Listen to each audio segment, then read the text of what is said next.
Hi! For some reason, I have a lot of views on this one video where I speedran the game using the developer tools.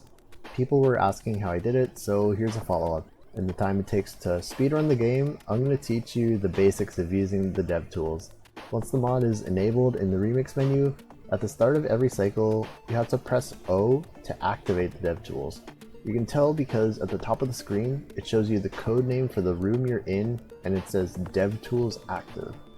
I'm teleporting around by pressing numbers on the numpad. This teleports you to a pipe in the room that corresponds with that number.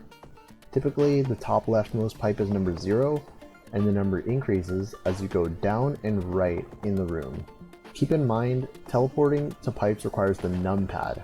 Pressing the numbers towards the top of your keyboard will instead set the rain timer or spawn in key items like Hunter's green neuron, for instance.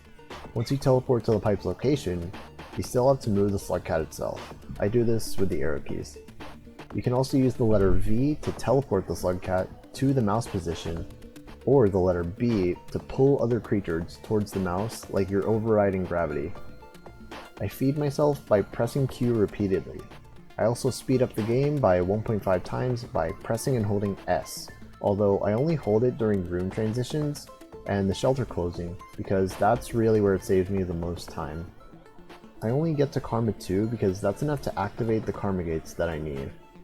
By teleporting to the other side of the gate and activating it from that side, you can load the next region without having the intended amount of Karma. At the very end of the run, teleporting myself with V can be a bit finicky, so instead I use the letter W to pull the slugcat towards the mouse like I'm overriding gravity, rather than teleporting instantly. Lastly, I use the letter M to pull up the reputation menu. This lets you know what lizards and scavengers and other creatures think of you on a global scale and a per region scale, as well as your effective rep when you enter a region. It also displays numbers next to each pipe, and these are the numbers that you can press on the numpad to teleport.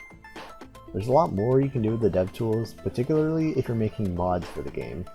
Pressing G, for instance, will fling all vultures upward, and R will restart the cycle as if you died. And the letter H, well, I'm sure it's useful to modders that are way smarter than me. That's about the extent of what I know though. I hope this helps.